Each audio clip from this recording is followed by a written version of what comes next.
Mari kita bicara jujur. Ada dua isu yang seharusnya mengguncang ruang publik. Pertama, dugaan pemalsuan ijazah sarjana oleh Joko Widodo.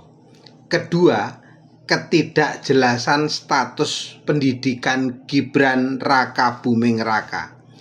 Dua-duanya menyangkut legitimasi moral.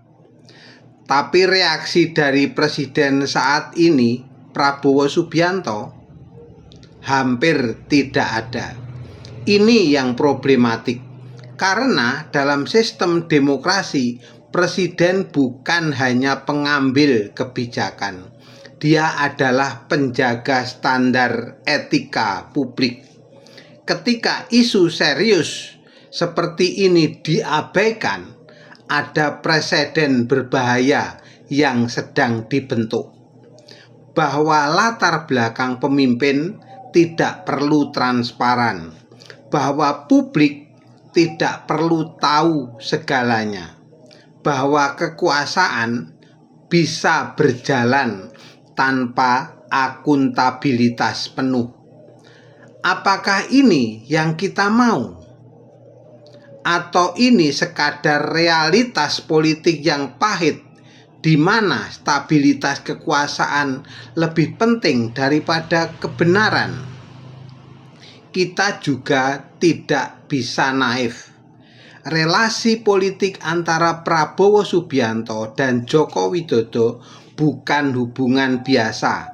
Ada aliansi, ada kompromi, ada kepentingan yang saling terkait. Dan dalam situasi seperti ini, kebenaran seringkali menjadi korban pertama. Tapi justru disitulah publik harus bersuara. Karena kalau semua dibiarkan, maka standar kepemimpinan akan terus turun. Hari ini soal ijazah, besok bisa soal yang lebih besar. Jadi pertanyaannya sederhana.